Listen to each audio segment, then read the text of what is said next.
First off, I want to give a great big shout out to everyone who helped make my video on this record right here the third most popular video on my channel. Not entirely sure why anyone latched on to that video. Moreover, my reviews for that Brazilian funk compilation and my review of Leon Vinehall's Nothing Is Still album. But hey, I really do appreciate all the views and I'm really glad that you enjoyed that video. So with that being said, let's talk about the sequel.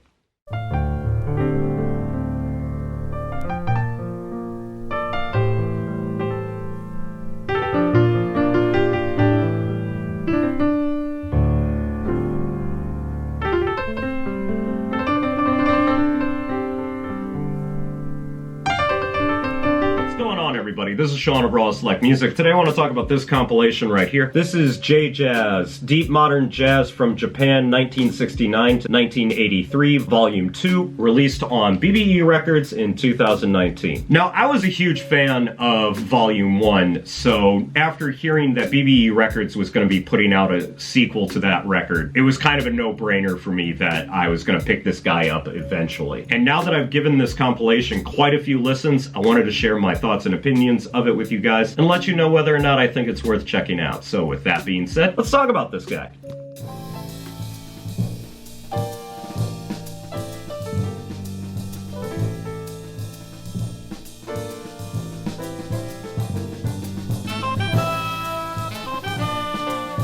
First off, a little bit of background about this compilation. It seems like another collaborative project between BBE Records with Tony Higgins and Mike Peden, I think that's how you say his name, compiling and selecting all the music for the compilation, and Tokyo Jazz Joints doing all the photography that's littered throughout the record sleeve. Now, if you're unfamiliar with what Tokyo Jazz Joints is, it is a website that goes around and photographs, documents, and creates directories for all the different jazz cafes, aka jazz kisaten, that are littered throughout Japan. And if you want to find out more information about them, I highly suggest you head over to their website, Tokyo Jazz Joints, as well as if you want to learn more about the creation of the first compilation, definitely check out a sit-down conversation between Tony Higgins and photographer Philip R. Neal that they did back before the release of the first J-Jazz compilation. Links to everything will be in my WordPress and Steemit blogs, which are always down in the description. With that little background out of the way, yeah, let's finally talk about the music that's on here. Now, in terms of whether or not I recommend this compilation, I pretty much have three simple questions for you. 1, are you into jazz? 2, did you listen to the last compilation? And 3, are you interested in Japan? If you answered yes to any of those questions, pick this up immediately. Seriously, this is one of the best compilations I've heard in a long time. And not only that, I don't think I've been this enamored with an album or a compilation in a very long time. The quality of the music across this compilation is second to none. And it might be a little bit of recency bias, but I kind of prefer this one to the original compilation. In general, a lot of the jazz seems to be more up-tempo, a little bit more energetic, and in some cases, I can actually see myself playing some of these tracks in a DJ set. But beyond that, the just overall quality of all the arrangements, all the musicianship on here is just absolutely top tier. I'm not going to go into the specifics of every single track on here, but it seems like most of the tracks here are anchored in spiritual jazz with little hints of post-bop, little bit of big band, little bit of jazz funk, a little bit of soul jazz, and a little bit of jazz fusion. But most of the tracks on here are pretty frenetic, pretty energetic, with explosive, swinging drums, dancing piano, and some absolutely gorgeous horn melodies littered throughout. There are the occasional synths and keyboards that pop up here and there on some tracks, specifically on the song selected from the Electro Keyboard Orchestra. But the majority of these tracks just feel like some honest-to-God, good spiritual jazz kind of shit. And most of them will have a series of movements to them, starting off with some very delicate melodies, usually played on piano, before launching into these extended jams that usually go go from about 4 minutes all the way up to some epic times like 10 to 12 minutes. And all the tracks are filled with just so much energy and creativity that each one is an absolute blast to listen to. Some of the songs do slow down a little bit, and there are some very meditative pieces on here, but creative energy just seems to be the order of the day for all the songs on here. And I think that's honestly what makes this album such a joy to listen to. Even though the compilation in total, specifically the LP, because I think the CD and the digital download lack a few tracks, but spread it across the 14 songs on here and the almost 2-hour runtime, I've not gotten bored of listening to this record. Seriously, over the last week, I've been listening to this record non-stop and have been pressing play almost immediately as soon as it's finished. The quality of the music on here is absolutely top-notch. There's amazing, awe-inspiring musicianship on here. The actual flow of the compilation is excellent, starting off with a track that has a bit of a slow start before launching into a frenetic and up-tempo arrangement. The flow just between tracks makes everything just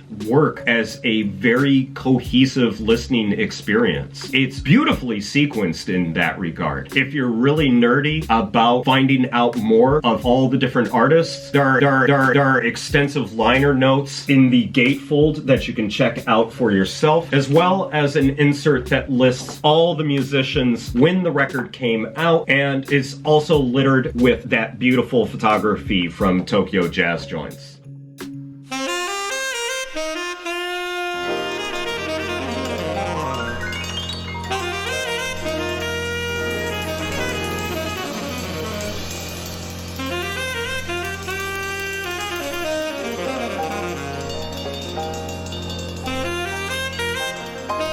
I don't know what else to say. If you haven't picked this guy up yet, you're doing yourself a great disservice. Great jazz, all of it really rare and hard to find, making it a one-stop shop for anyone who's looking to explore the world of jazz. And much like the previous compilation, BBE has been slowly reissuing all the records that have songs featured on both compilations, so you can check those out if you want to find out more about any of the artists featured in any of the compilations. But yeah, I honestly don't know what to say other than if you see this compilation, pick it up. If you haven't heard of this compilation, pick it up. This is easily one of the best records that I've heard in a while. So the J-Jazz, Deep Modern Jazz from Japan, 1969 to 1983, Volume 2, comes highly recommended. And yeah, I'm at a loss for words, so I'm just gonna end it there.